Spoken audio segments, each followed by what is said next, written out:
Introducing you. Hi, I'm Eddie Robinson, and in this episode, actress Aunjanue Ellis.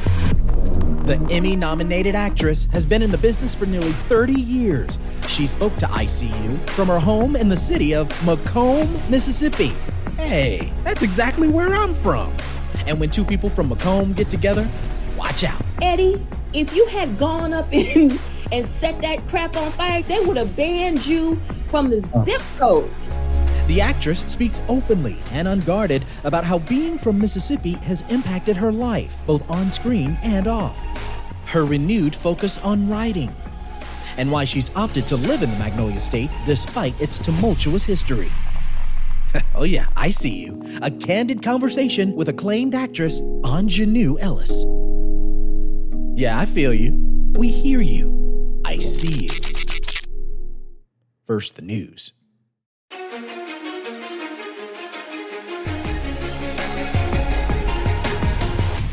This is ICU.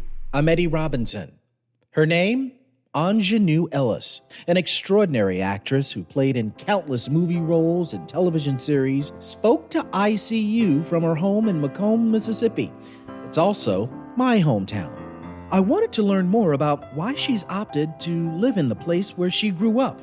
For me, I used to be embarrassed to tell people that I was from Mississippi, much less Macomb, a city located in the southwest portion of the state, about 80 miles south of Jackson. With a population now of about 13,000, Macomb, back in the 60s, was actually known as a hotbed for widespread violence against African Americans throughout the 20th century. As a matter of fact, just after the passage of the Civil Rights Act of 1964, the city of Macomb was the site of about a dozen bombings directed primarily at Black Mississippians, including Ellis's grandfather's church that was bombed, Society Hill, on an incident where those who were responsible were never brought to justice. Who would want to tell folks they were from a place like that? But no, not Aunjanue. You can quickly tell by her spirit during our chat that she's a proud Mississippian. And I also got the sense that she's loved and honored the women in her life who've influenced her the most.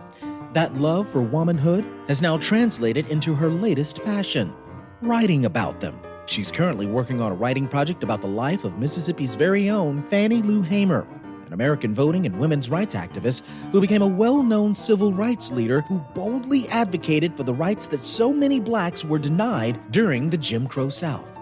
Ellis is also examining the life of Annie Devine and Victoria Gray Adams. So Hamer, Devine, and Adams, this powerful civil rights trio, became the first black women to speak before the United States House of Representatives in 1964. So what is it about these women in particular that fascinates Ellis?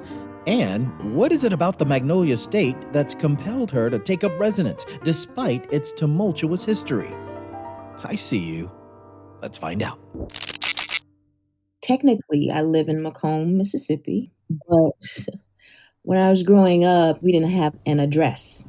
We had a route, like Route 3. What was it? Was it Route 3? Yeah. 34 was our address. Mine was Route 4, Box A. Yeah, right. Right. And then, who can find you like that? Exactly. You know what I mean? I never thought of that. That's right. Right. So I said that to say that I live really between Macomb and Magnolia, Mississippi. And I went to school in Magnolia. I live out in the woods. Yep. And somehow the way that the city zoned the county, I technically live in Macomb. Yes. Yeah, yes. And I live in Fernwood, so I definitely know about the woods. Yeah. Yes. Do you remember much of what it was like growing up in Macomb? Yeah, you can probably attest to this or agree with this. I think that some people live lives that have been ordered in a way that, they leave. And so home is really just a memory. Yeah. I came back here 10 years ago and I just started living in Mississippi full time. I would work other places, but, I would move back home essentially. So I live with it. I live how I was raised. So there are things that were a part of my culture that have disappeared. People die. those things that made me Yeah. are still here in many ways. I still live in the house that I grew up in. Wow. So when you have that life, that separation isn't there. So yes, how I was raised is a memory, but in fact, I'm living a memory. I think about that a lot because I essentially live with ghosts. Oof. Because I live in the house that I grew up in, the house that my grandmother and my mother raised me in, and both of them are gone now. But there are remnants of them everywhere. It's a strange existence. Yeah.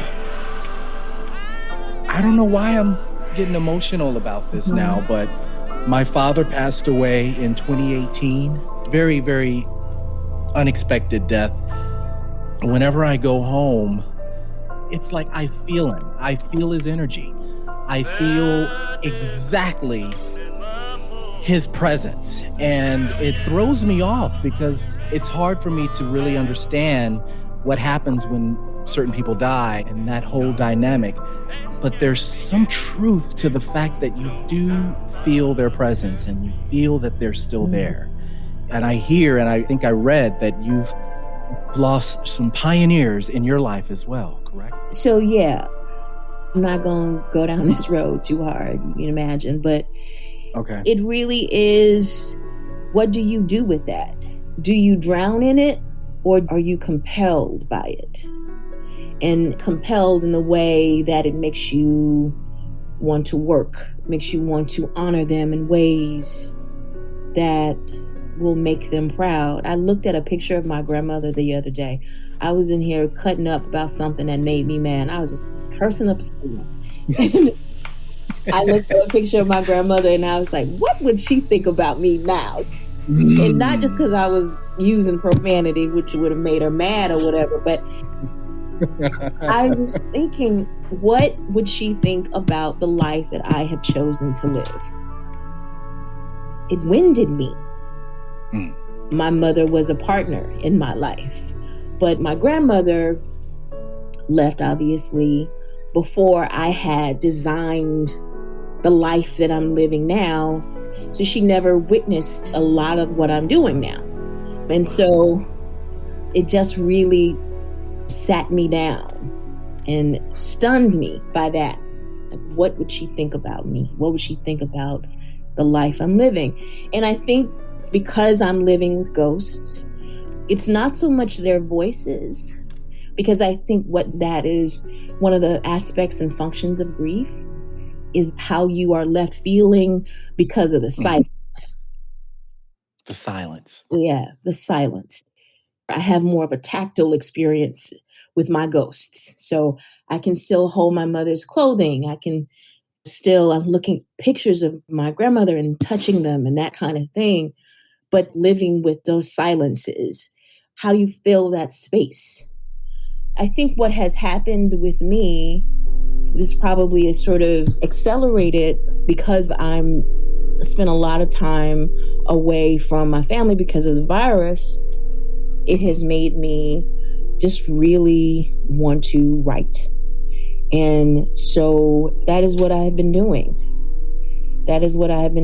And I feel that these ghosts that I live with, they are ghosts that I know, but I also feel like I live with the ghosts in Mississippi that I never knew. I never knew Fannie Lou Hamer. I never knew Annie Devine and Victoria Gray Adams, and I never knew these women. But I think about them every day, all day. And I am trying to write about them and honor them. So yeah, I don't know if that makes any sense, but absolutely, it does. And I'm curious, you just named some really power hitters of Mississippi. What was it about them? And I'm sure a lot of that transpired with how you grew up and how you experienced discrimination, racism. I'm just throwing it out there based on what I've read. Is that true? And is that the product of what Mississippi is all about? And that's what's really sort of pushed you into that lane, wanting to know more about these powerful women? Yeah, I think that my generation I was raised in the era right after the really active civil rights movement that happened. In the late 60s. I came right directly after that. So Mrs. Hamer was still active in the 70s, but a lot of that, the core work that they had been doing, it very quickly became history. You know what I mean? That it shouldn't have been historical, but it very quickly became history. It should have been something that we were actively talking about, actively still participating in, but that didn't happen. It was just sort of like this void that happened in the 70s. My grandfather was very active, and when he died, I think that there was a fatigue. I've said this before when I've kind of had these discussions. I think that there was such fatigue, and we had the right to vote. And so all this legislation was in place. So ostensibly, we had all the things that we asked for, right? So there was this like, what, we tired of fighting. We tired. Let's just go to church and have a good time. And so there was just none of that. All of that activism, that spirit of agitating that happened, it just was erased. And so what I dealt with was the stuff that people just weren't dealing with still, the residual of that work that was still undone. So I went to a school, and we had textbooks that had been used by 5 different people. You know what I mean? We had, you know what I'm saying? Like, I know what you mean. The education that I had. The residual. Yeah, the education that I had was the residual, was the undone. But then the other side of that was, as much as I speak the truth about the villainy of the state of Mississippi, I wouldn't have wanted to live anywhere else in the world. I wouldn't have wanted to have been raised anywhere else in the world. I say this all the time. I wouldn't take nothing from my journey. And the reason why is because I am in the belly of the beast. Because I was raised in the belly of the beast. Everywhere I go, it informs me. It has been an education that I could not get anywhere else. So I have been around people, the friends that I've had, who were a lot smarter than I was. Just erudite, well-read, well-experienced, well-traveled people that I felt inferior to when I went to school in the Northeast, right? But they did not have what I had because they were protected by a lot. They were exposed to things that I wasn't exposed to. So they had a worldview that I didn't have, but I knew what they didn't know because I lived it. They talked about things. I would, go to school with these kids and they were just being activists and stuff. And I've been sitting here being like, you don't know what you're talking about. You haven't lived it. That's right. And I lived it. The folks I went to school with who were incredible, excellent people, and all of them, for the most part, are continuing the work that they did when they were in college. But the difference is that they could read about it, but they didn't live it. I brought a lived experience to what folks were fighting for. I'm thankful for that. I'm glad. I'm glad about that. Coming up, more with acclaimed actress Aunjanue Ellis as we dive deeper into learning more about these ghosts of Mississippi. Plus, her candid, unguarded views of what she thinks of one of the most popular dramatic series featured on PBS. Yeah, I see you. I'm your host, Eddie Robinson. Stay tuned. You do not want to miss our next segment.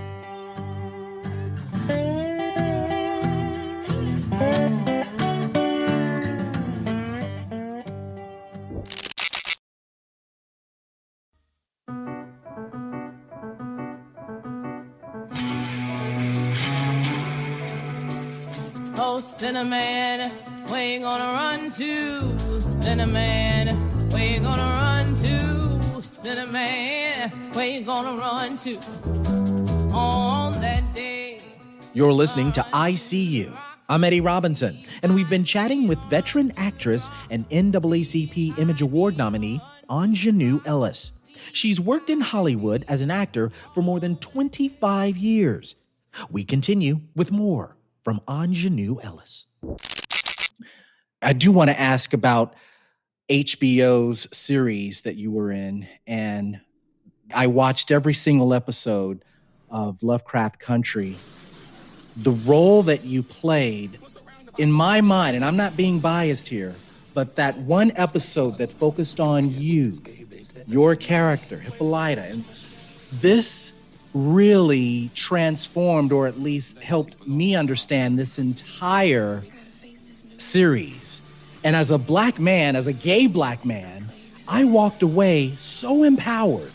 I could shoot for anything that I wanted to do. I could aim for whatever that I wanted to become. That was how powerful it was. And I'm sure females looked at it and felt the same way. But as a black male, I felt so empowered after watching that episode. We did not believe them when they said the hatred that we feel for our enemies is not godlike. They say that to women like us because they know what happens when we are free. Free to hate when we When you look back at the roles that you've played, is there a character that has really transformed you as an actor? And it gives you a sense of empowerment, and it helps you to have some form of inspiration moving forward. I've been really lucky over the last, I would say, 3 or 4 years where I played roles. I've just had such fun playing them. I delighted going to work because I got to be those characters. It was great to wake up in the morning and knowing that I was going to spend time with those characters that I was playing. I was in If Beale Street Could Talk. You're right. Lord sure works in mysterious ways. Oh, yes, he does. Now, he may try you, but he ain't never left none of his children alone. What you think about that lawyer Ernestine found? I had a real small role in that, and it was one of the most fun things that I've ever done. I delighted in that part, and I can't explain to you the reason why. She was someone who, you look at it on paper, she was awful, not someone you necessarily would want at the party. She's a buzzkill, but I had so much fun playing her. I just had a blast playing her, and it was fun because I could use all of this stuff that's folded in me. I could just sort of break it open and blast it out in that platform of Mrs. Hunt in If Beale Street Could Talk. And so I just really had so much fun playing that. And then 2 years ago, it came on last year, but I played Dr. Maddie Moss Clark. He called me. This ain't about the church. This ain't about the Bible. This is about you trying to sit me down, trying to shut me up, trying to keep me in my place. Obedience is better than sacrifice. But you didn't learn that, Dr. Clark. And that was great fun. And I think what it is for me is that whenever I talked about the ghosts earlier, both of those women that I played, I think carry those ghosts that I live with from Mississippi. These are my children. This is my calling. God called me to do this. Just like he called Moses, just like he called Samuel, just like he called you, Bishop. And I don't get to break that glass open and let those women out a lot. So when I do, I feel home. And it's just a lot of fun. Yeah. I would be remiss if I didn't say that my mother loves you as the Clark sisters' mother. That role that you played, they love you in it. They can't stop talking about that series. But apparently something was there. There was an element that you tapped into that has resounded. Plus, they love church. So there you go. Yeah, man, we live on the shoulders of Black women who are in the church. The Civil Rights Movement, the Black Liberation Movement, the BLA, all of these things are on the shoulders of Black women in the church in places like Mississippi and places all over the South. And those voices are muted so often, they're taken for granted, they're not listened to. We wouldn't know who Martin Luther King was without the efforts of Black church women in the South. And I want to say something more since we are on PBS. Yes. When I talk about what you're talking about, what is it going to take? What's unfortunate is that when you have a network, this might get taken out of this, but I'm going to say it anyway. Yeah, you have to say it. When you have a network like PBS that is considered Public broadcasting. Yeah, public broadcasting. But more than that, what I was saying was that's sort of considered the elite in terms of film, in terms of television. Programming. In terms of content and programming, this is a place that we look to for what? Masterpieces. And they literally have a series called Masterpiece. Good evening. I'm Alistair Cook. Tonight we begin right? a new series. What's Correct. unfortunate is you do not see Black faces. You do not see Asian faces unless it's a story about colonialism. And yet, this is masterpiece theater. So that says to me as a Black woman, but also says to other white people who want to believe this of themselves, that only white people can produce masterpieces. How is that different? My question to you is, that to me is an Aryan worldview. How is that different from the white supremacist garbage of Donald Trump? How is that different? If you are presenting something that says, this is what is a masterpiece, and you only see white faces, what are you saying? And most of that content is British. Have the people who do the programming, have they never heard of August Wilson? Have they never heard of Toni Morrison? Have they never heard of these folks? Have they never heard of Alice Walker? And I'm just being rhetorical here and to kind of answer your question, but they may have heard those people and those voices, but, PBS may have something on Black History Month on them. There you go. Yeah. I cannot tell you what a failure that is to Americans, that it chooses to do that. And because I like watching, I used to like more than I do when I saw it for what it was. Sure. But that's what I mean about these messages that are so ingrained in culture, so ingrained in language. When you are saying we are presenting masterpiece, and yet you only present white faces, that is language of white supremacy. And if anybody is listening to this or will ever hear this, that has to change. You would think that that's different when it comes to us being in the same game, in the same playing field, on the same team. But it doesn't mean that the game has changed. Black faces can also be the arm of white supremacy.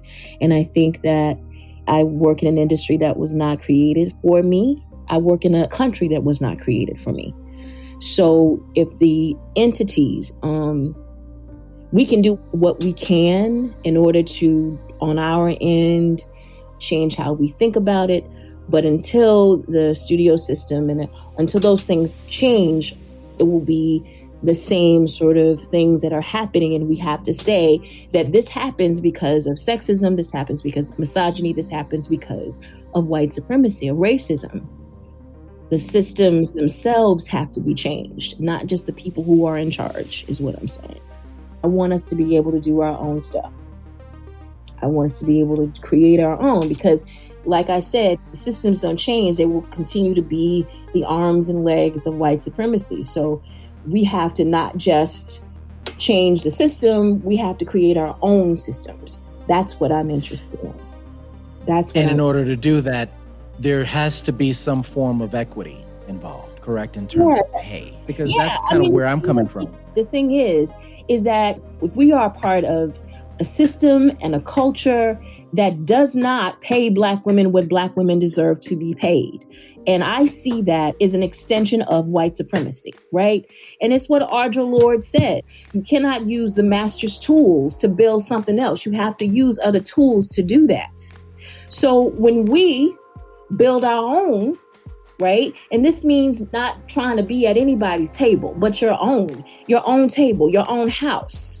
So when we build our own, we need to build that not with the master's tools, not with misogyny, not with racism, not with white supremacy. We build it better. And so then it will never be a question of or a parity about how Black women are paid. it won't be a question. We start from jump paying Black, because when I do my own ish, excuse me, I had to say it myself, I don't want any actor complaining because I didn't pay them right. I don't want that.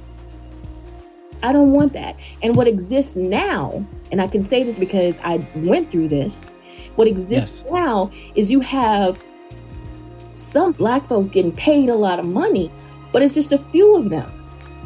And when they are in producerial positions, they're not thinking about me and the other people who are on my level and paying us. If you're making millions and millions of dollars, why don't you want me to make one? And if you're not thinking that way, what I'm saying that I believe that is an extension of white supremacist thinking. That is an extension of misogynistic thinking, right? Where you feel that my work is not deserving of that. So what I want to do is create entities, create organizations, create culture-making entities that change that completely. That machine that creates what we see, what we hear, what we eat, whatever that is that I'm involved in. Absolutely. I want it to be done in a way where the people who I work with, I will always see them as partners. I will always want the women who work for me, the men who work for me, the non-binary people who work for me, to feel that they are honored by how I pay them. That is never a question of how are the people who work for me, how are they going to get paid? Or will they be paid fair? You know, I have a right to say that I deserve to be paid well. I have a right to say that. That's right. You know? So, yeah.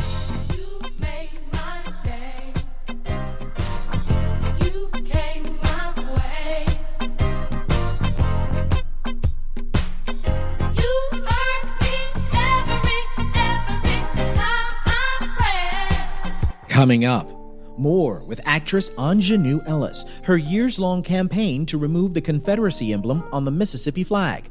Plus, how being from Mississippi, from the city of Macomb, well, both of us even, how that's impacted and transformed both of our lives and the experiences we've encountered in the wake of the chaos of all the social unrest currently happening across our nation. Two Macomb Mississippians take it to another level. It's I See You. I'm Eddie Robinson. Heavenly voices. Oh. We'll be back in just a moment.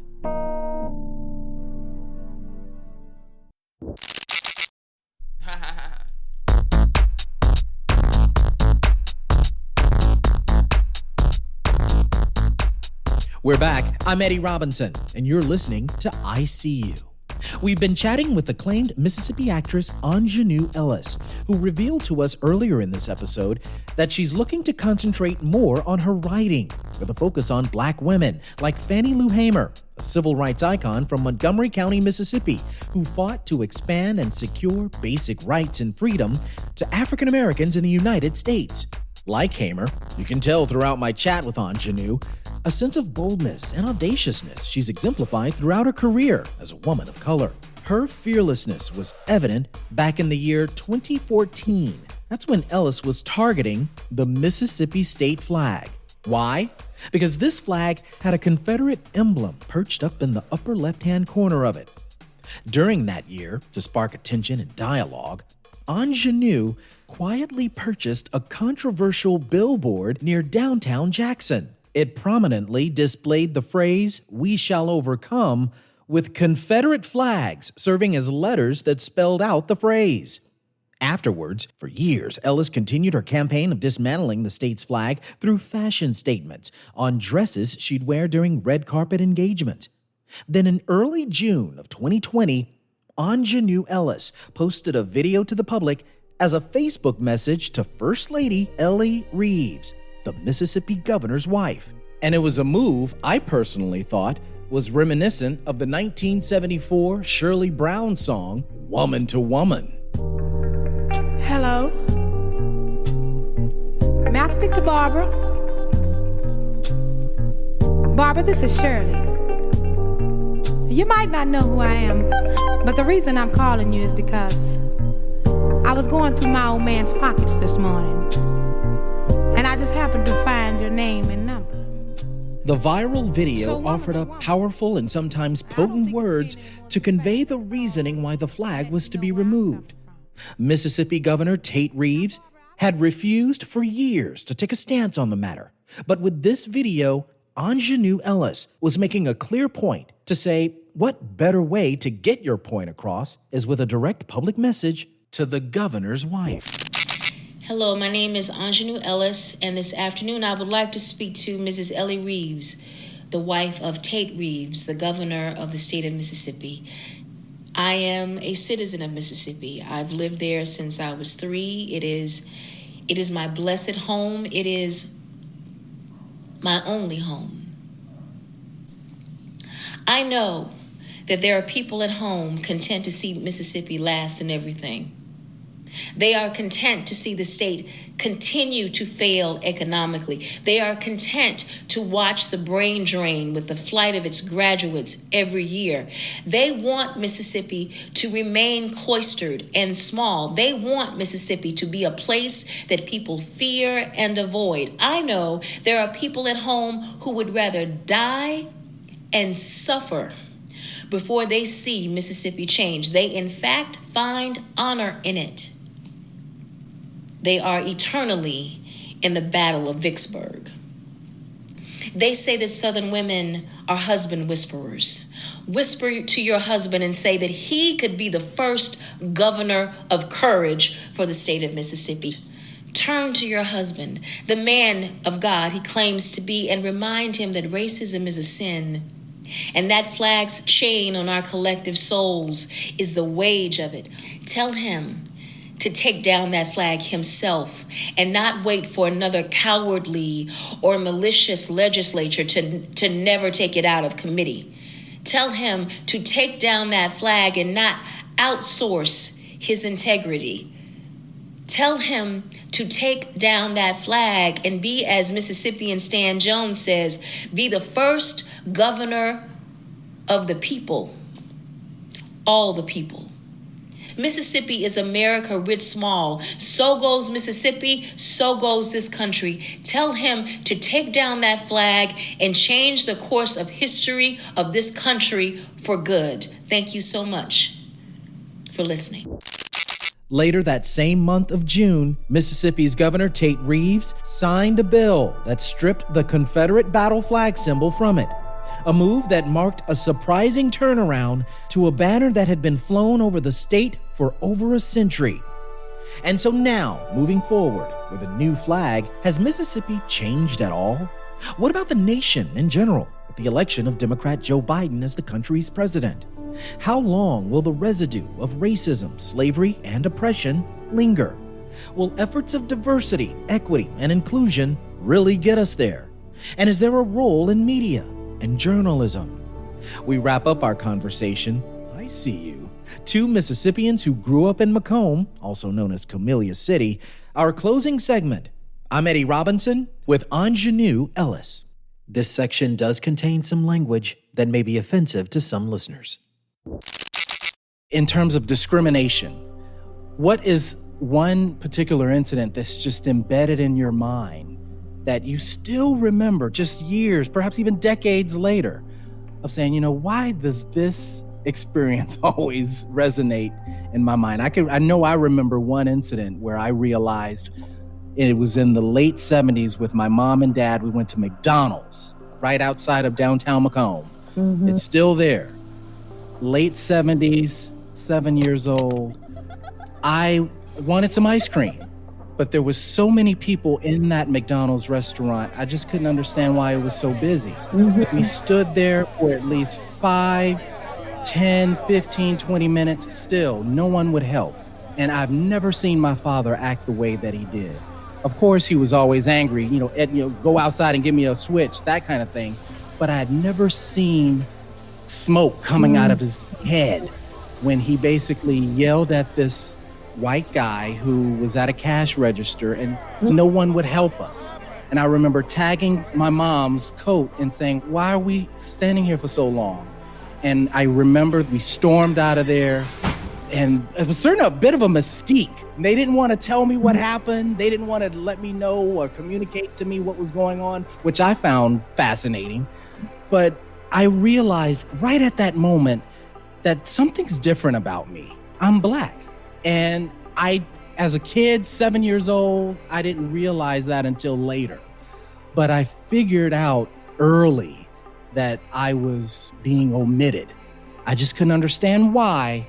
But that was the first incident that just really resonated in my mind as to I know that I'm different. Somehow, some way, I'm different and I'm being treated different. Is there some sort of memory that's embedded in your mind that sometimes you want to kind of get rid of it, but it almost pushes you, it inspires you to continue on? Is there something of that nature in your mind that resonates, that has that sort of strength? Well, I have to be honest with you in terms of my feelings about it and how it affected me and how I was wounded by it. Those kinds of things didn't happen to me until I left Mississippi because I was so shielded and protected. I feel that there was something on the inside that sort of made it so that I could compartmentalize what wounded me and what didn't wound me. Absolutely. Being called a nigger by the people that I worked with at Camellia Cinema, that kind of thing. Like, I was like, that's interesting that he said that, but it didn't hurt me. And the other couple of times that I was referred to as a nigger, one happened in Providence, Rhode Island, and the other time was in Toronto, Ontario. What I know is that what I live with in terms of discrimination and what I've been affected by in terms of discrimination, I was more affected when I left Mississippi. Wow. When I started auditioning, I started going to school. When I started having a professional life in what I've chosen to do, which is acting. These are the ways, the way that I have chosen to make a living. That's my testimony to discrimination. I don't care about nobody calling me a nigger. I assume that's what you think about me. You know what I mean? I do. I assume that is what you think about me, so I don't really care. What matters to me is what ends up in my pocket. What matters to me are the jobs I get to do. And I say this because my career is acting. Yeah. If I had another kind of career, then we'd be having another kind of discussion. Absolutely. But those kinds of things that Black folks have to live with, which is police harassment and constant disrespect as you trying to live your life in the world, those kinds of things happen all the time. But I'm not wounded by them. I just call them out when I see them, clear and presently. I see it and I tell you about it. But it's the other part of that, the effect of how I live my life, my quality of life, right? And the quality of life of the people that I take care of. That's where it matters. That's where my energy goes to. And that's what hurts and affects me the most. And you make a great point because I'm experiencing that currently in the sense of understanding my own value, my own worth. I think that's incredibly important from a pay equity standpoint. Sure. It really matters. It's all intentions, they're fine when it comes to work. But I think when we're talking about diversity, when we're talking about inclusion, especially equality and that piece, let's make sure that we are paid and we are paid with the value that's deserved.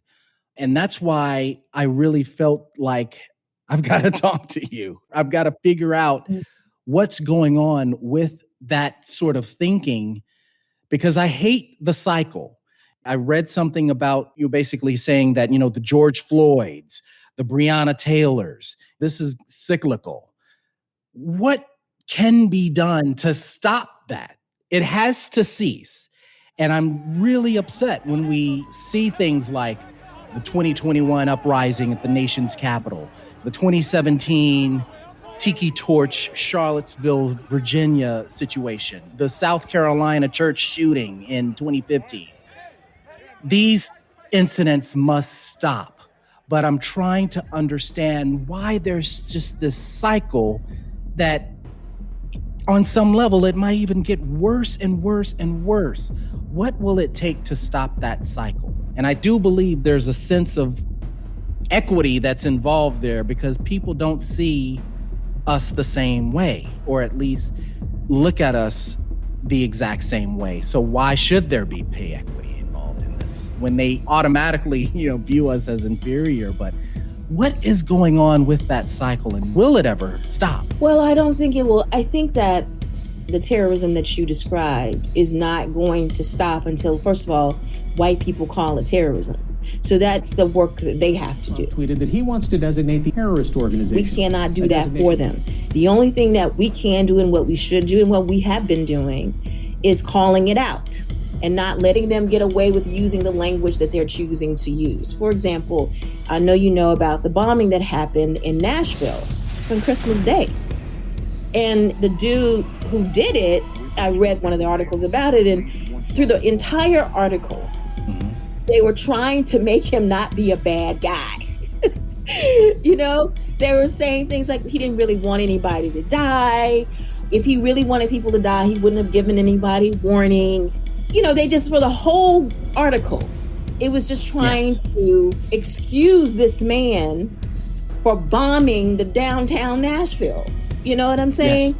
They were saying in the piece, well, it hasn't been called terrorism because it's not associated with any sort of philosophy or any sort of movement. Tied to that online forum used to spread hate by the against domestic terrorism. One does not currently. And that's what the FBI uses to qualify terrorism. And what's problematic about that is it's terrorism. Homegrown terrorism motivated by racism, white supremacy. And you don't call it terrorism because he's not associated with any sort of known movement. What I know is that when white people act in those ways where the idea is I can cause harm, I can build a bomb and kill people at will, that is rooted in something. That is rooted in white supremacy, whether you choose to call it that or not. And so what has happened in this country is that we don't use the language, we don't attach white supremacy to acts of terrorism by white men or white people. Even black people or people who are not white who act under the aegis of white supremacy, right? Because you can have black police officers beating the hell out of a black man. They're doing it because they're acting out of the basic philosophy of white supremacy. So here's the thing.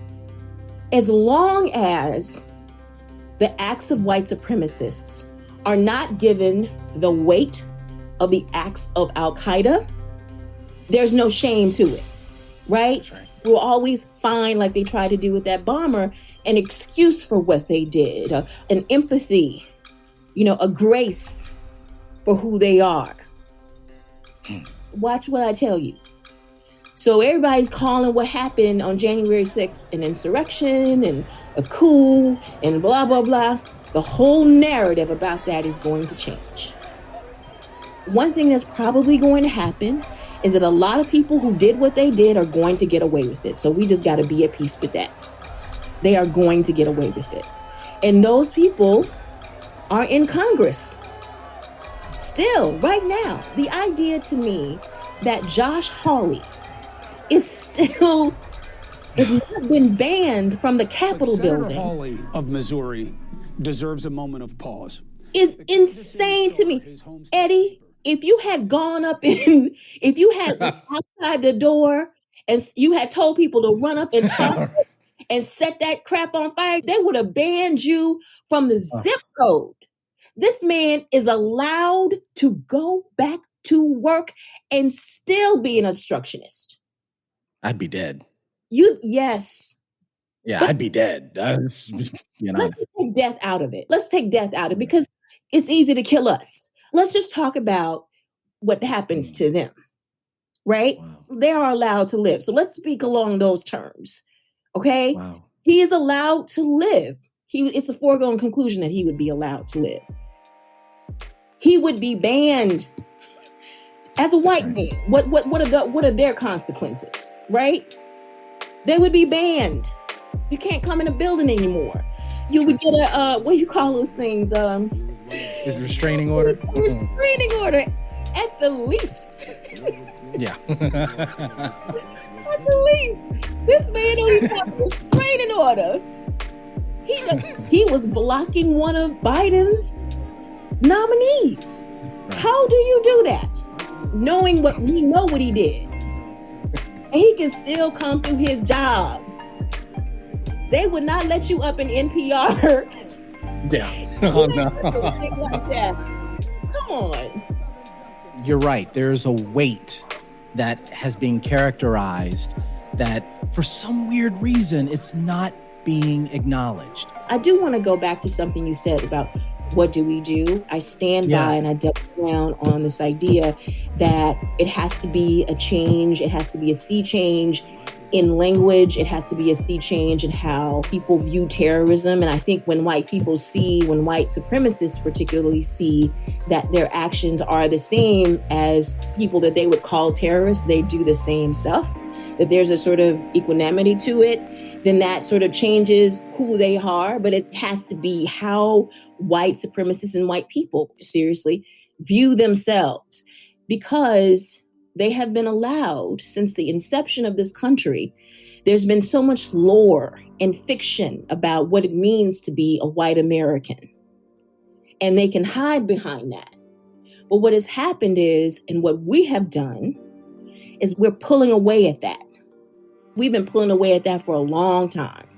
But we've been pulling away at that. And then what happens? We see what happened with the torture and murder of George Floyd. So that's another opening. So we're pulling away. And so all of these fictions are kind of falling apart. But what has to happen, it has to be a concerted effort that happens in justice. When I mean justice, I mean the entities that mete out justice, like the FBI, for example, calling things terrorism when they should be terrorism. It needs to happen in education. Who white kids see as their heroes. The things that they were told by their fathers and grandfathers. And the other place it needs to happen is in what we do, in film and television. It has to happen there. And so that's one of the reasons why, to bring it home, one of the reasons why I am making such an effort to tell Fannie Lou Hamer's story. My name is Mrs. Fannie Lou Hamer, and I live at 626 East Lafayette Street, Roosevelt, Mississippi. To tell Victoria Gray Adams' story. I knew that it was possible. I knew that it was highly improbable, but I knew that we had to do it anyway. To tell these stories because they are a part of the American story. Yes. They are a part of that stripping away, that we need to know that the Democratic Party would not be the Democratic Party that we know it is today unless Fannie Lou Hamer had done what she did in 1964 at the Democratic National Convention. To become first-class citizens. And if the Freedom Democratic Party is not seated now, I question America. Is this America, the land of the free and the home of the brave? So it's that kind of effort that is going to have to be involved in all of that. Wow. Lovecraft Country, on some sci-fi level, that really impacted you, right? I mean, on some level, from a science fiction standpoint, it was also about ghosts. Miss Hippolyta, what are you gonna do with all that anger? I am Hippolyta. I am Hippolyta. I am Hippolyta!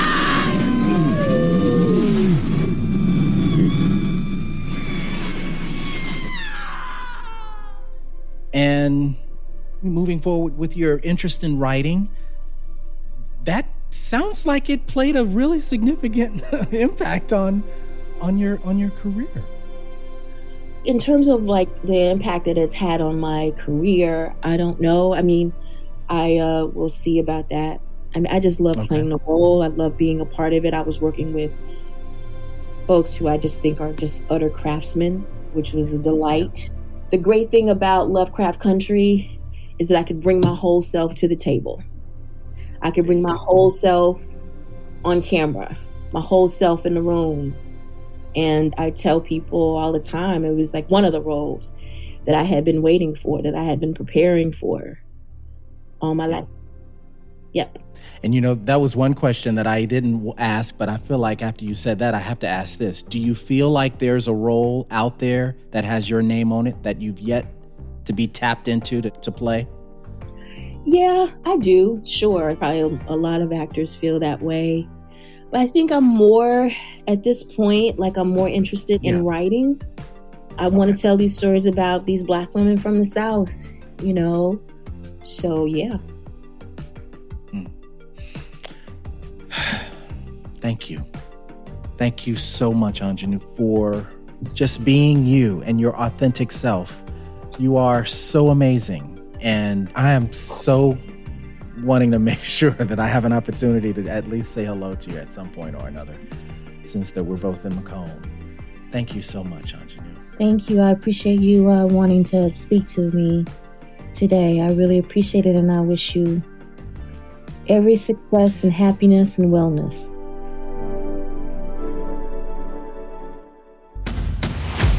And that's this episode of ICU. Thanks to our intensive care unit, technical director Todd Holzlander, producer, editor Shannon McCurchie, editor Mark DeClaudio, sound designer Dave McDermott. Check out our website for the latest updates, iseeushow.org. Follow us on Facebook, ICU Radio Show. Follow us on Twitter at ISEEU Show. I'm your host, Eddie Robinson. Thanks so much for listening.